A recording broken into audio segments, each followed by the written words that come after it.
Tapos na yung lomi mo. Siyempre. Oh, oras ko na. Okay, sige, game. Ngayon, kung bakit pata yung naisip ko. Bakit nga? Mga Batanggenyo daw sobrang hilig sa crispy pata. Crispy Sa pata. Talaga. Crispy pata, yung mga sinigang na pata. Bagay din kasi sa lomi. Bagay, di ba? Very crispy, Sobrang. oo. Pero this time, eto, hindi na natin siya papakrispy. Ay, hindi Ano na. gagawin mo? Humba. Akoy! Bisaya Sarap din. yan, di ba? Bisaya to, Bisaya. Saka Batanggenyo mahilig din sa humba. Yun. Mayroon- Ang humba kasi, kahit tumagal yan ng mga 3 linggo, okay lang. Sa pagluluto ng pork pata humba, ala Kuya Dudut, kailangan natin ng pata ng baboy at liempo, bawang, sibuyas, paminta, asin, toyo, pineapple juice, lemon lime soda, dahon ng laurel, tausi o black beans, at bulaklak ng saging. Yung mga karne natin na gagamitin ay luto na, napalambot na, Pinalambot. ng tamang-tama. Ang gagawin na lang natin, for color and for, Crispy. yes, i-sear na lang natin siya. Ibabrown natin siya. Okay. Kailangan natin mag-ingat kasi dahil mataba ang parte na ating piniprito, matalsik yan. Matalsik. Basta mataba, matalsik. Oo. Yan, tama. Oh, hindi ka Ano yung natatakot, technique dyan, Kuya Dudut? Huwag ka lang matakot, tangkihin mo lang lahat. Tama, bawal matakot. Yung technique, yung May ilaga mo dapat yun eh.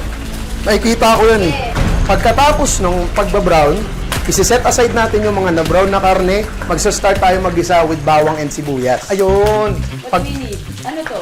Pineapple juice. Pineapple juice? Yes. Pineapple juice ang humba? Yes, kasi ang humba, matamis siya. Oo nga. Oo. Hindi asukal na pula, nagpapatamis. Pwede ring asukal, pero dahil, kasi medyo fatty part, di ba? Mataba yung ano, di ba? Gamitan natin ng pineapple juice para walang sasakit na batok. Okay. Pang-kontra. Kontra. Kontra na agad. So this time, parang feeling ko safe na tayo mag-flip. Mag-flip. Makikita niyo yung color? Yes, the beautiful color. Yan. Bango, ha?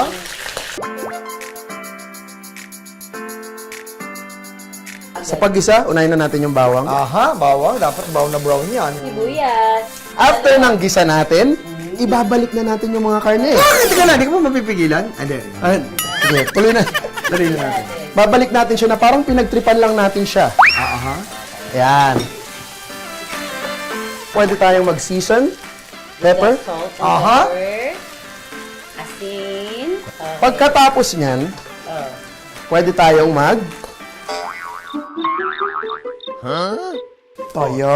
Toyo. Para naghahang ka. Ayun. Yan. Diretso mo ng adobo yan. So parang ganun talaga siya. Talaga? Adobo siya na ba? medyo matamis. Saan mo naman natutunan itong Oo nga. Yung humba na may... Ay, kung di nyo na natatanong, meron akong roots ng Bisaya. Kasi my mom is a Bisaya. waray? Saan sa... Bisaya talaga, Cebuana. Cebuana, kaya Marunong ka naman magbisaya. Gamay. kasabot pero hindi ka ba lumusulti. Sinabi, oo, parang hindi, marunong makaintindi pero hindi marunong magsalita. Ang gagawin na lang natin talaga dito is palambutin pa ng sobra yung karne. Dahil pata yung gamit natin, maglalagkit siya. Dahil sa mga bones and collagen, maglalapot yan siya. So, pwede na nating ilagay yung ating pineapple juice. Naglalaban yung alat tsaka yung tamis. Yan. Yan. Para magagawa ko rin to, Yan. Madali lang naman no? Tapos, dahil nga may pineapple juice na kayo, kahit hindi na kayo lemon lime soda, pero dahil nandito na, bakit pa natin hindi gamitin? We also add our laurel. Ayun! Ano din yan, pampaamoy. Yan. Tsaka lasa rin. Pwede na rin nating ilagay ang ating black beans. Okay. Lagay na rin natin yung banana blossoms. Ayun.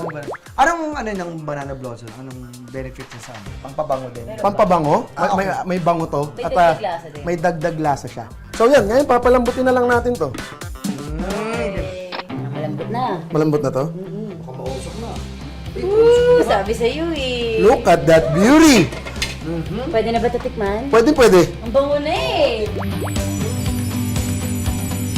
Manan to. Pasok na natin yung lomi kasi tikiman time lang. Hey, hey! Si Mrs. din, tawagin niyo na. Nasa jacuzzi.